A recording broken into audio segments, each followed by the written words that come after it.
Fund खरीदने के दो तरीके होते हैं, एक होता है डायरेक्ट, एक होता है रेगुलर। जो आपने डिस्क्राइब किया उसको कहते हैं रेगुलर, एंड रेगुलर ज्यादातर चलता है हमारे देश में। रेगुलर का मतलब कि कोई आके हमें बताएगा कि ये म्यूचुअल फंड ले लीजिए, ये बहुत बढ़िया है, ये है, ये वो है, एंड वो एक एजेंट मॉडल होता है। जैसे कि इंश्योरेंस भी इस देश में बिकता आया है लार्जली एजेंट मॉडल से। हमें बड़ा अच्छा लगता है क्योंकि हाई टच मॉडल है, लोग आएंगे, हमारा फोन उठा लेते हैं, दिवाली पे मिठाई भी आ जाती है, तो बड़ा अच्छा सा माहौल बना रहता है, जैसे हमारा एक सोशल नेचर है। बट आपका पॉइंट भी बहुत वैलिड है। अगर हम उनको जानते ही नहीं है, या कल को अगर उनके साथ ही कुछ हो गया, पता ही नहीं कि हमारा पैसा इन्वेस्टेड था भी कि नहीं था, किधर था, कैसा था। एंड एक बहुत बड़ी चीज जो अक्सर लोगों को नहीं पता होती है कि रेगुलर म्यूचुअल फंड जब भी आप खरीदते हैं वो आपके लिए महंगा होता है। क्यों? क्योंकि जितना भी आप म्यूचुअल फंड फ्री नहीं होता। म्यूचुअल फंड खरीदने के लिए आपको पैसे देने पड़ते हैं, क्योंकि म्यूचुअल फंड को तो भी अपनी रोजी रोटी चलानी ही है।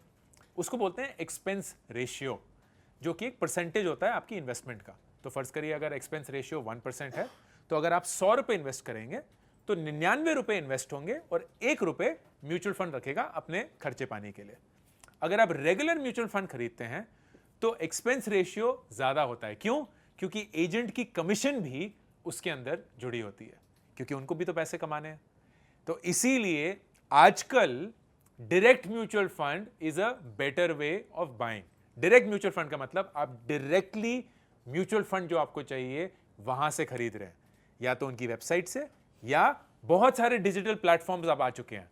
तो ज़ीरोधा हो गया, कॉइन हो गया, अपस्टॉक्स हो गया, 5 पैसा हो गया, एंजल ब्रोकिंग हो गया, HDFC सिक्योरिटी हो गया, ICICI सिक्योरिटी हो गया। ये सारे ब्रोकरेजेस होते हैं जहां आप स्टॉक्स खरीद या बेच सकते हैं एंड म्यूचुअल फंड खरीद या बेच सकते हैं, and they are all direct. तो आपके बीच में कोई और शख्स नहीं होगा, आप उस म्यूचुअल फंड के ओनर होंगे।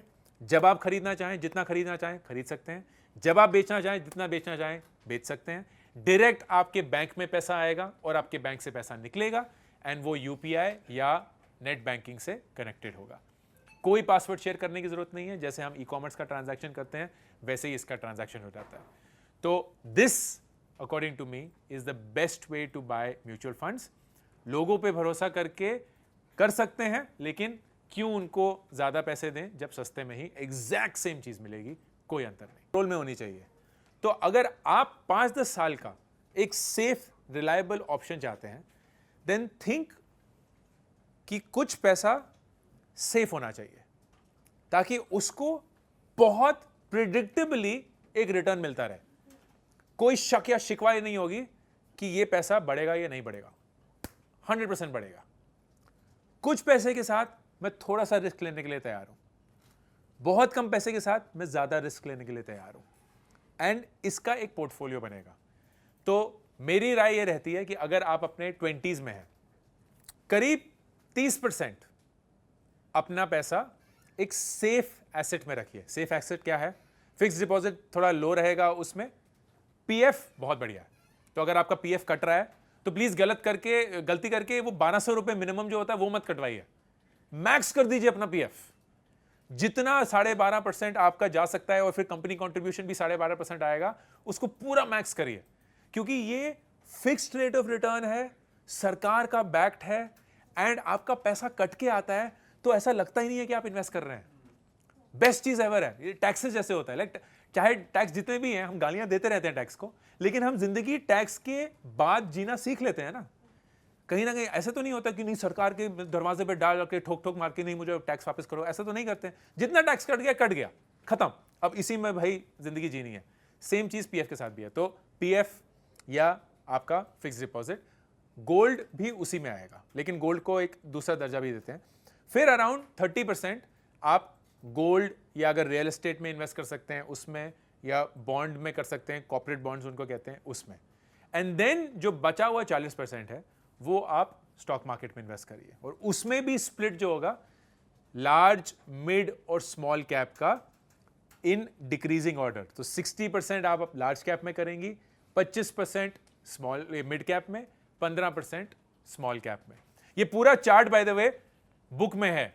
तो बुक में लिटरली एक कुंजी है कि ये टेबल बना हुआ है कितना पैसा किस में डालना है, कितना पैसा किस में डालना है, कितना पैसा किस में डालना है, बेसिस आपकी उम्र कितनी है और आपकी तनख्वाह कितनी है।